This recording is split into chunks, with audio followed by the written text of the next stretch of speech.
for a vocalist, why is it that tracking engineers will sometimes only apply compression to the monitor mix of a performer? I think that's only to the monitor mix as opposed to the signal flow that actually goes to the recording. It says for a bassist, what if I want a bass amp in the room, but the studio only... Oh, actually, there's different questions. So let's start with that first one. Okay.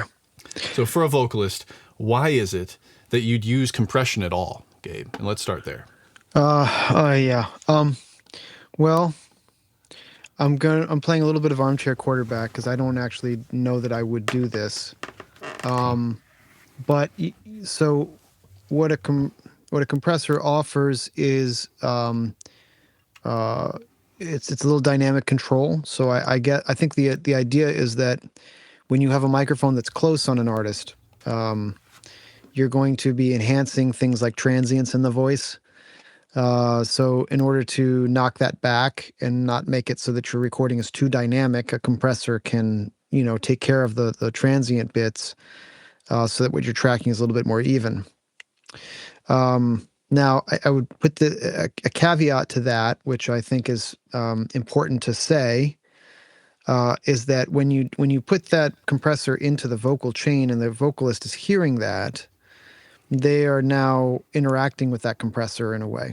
So it's going to change the way they perform the song. And I think there is it's an okay thing to do if you were trying to get a close, maybe soft vocal performance. But for someone like Aretha or Adele, absolutely not. You'd be destroying a lot of the quality of the voice by doing that. There's a lot of harsh harmonics you'd be adding. It'd be impossible for the vocalist to really open up and use their instrument all the way without also causing severe distress in the compressor chain. So it's something that I think we do when there's like a whispery kind of vocal, perhaps. But I don't know that I would recommend that as a common or typical chain thing to do.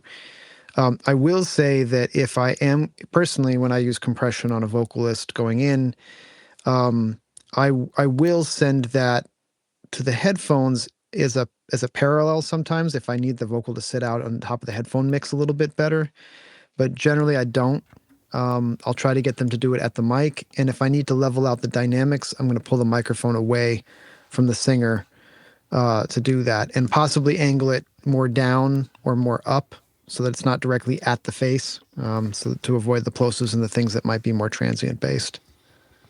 Yeah, I would challenge the assertion that why is it the tracking engineers... Oh, he said sometimes, so sure. I thought he said often. Yeah.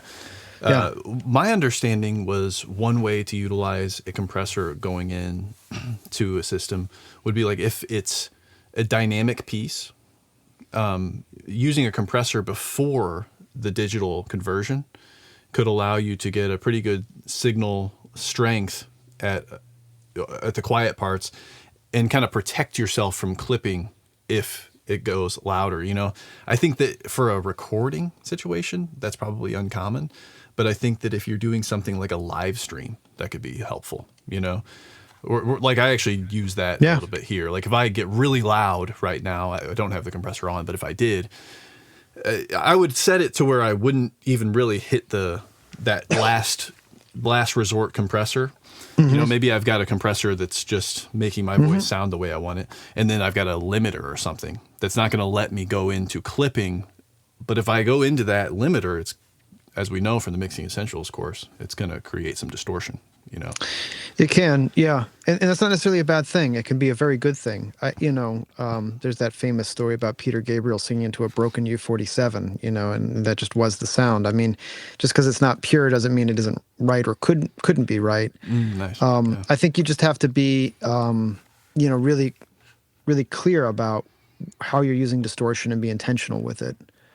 And I think, compressors can be a part of a vocalist's sound, right? Like their style, just like a PV amp could be like a guitar player's sound. But, you have to be judicious with it and make sure you're doing it, in a way that fits the music. Yeah. Oh, hello.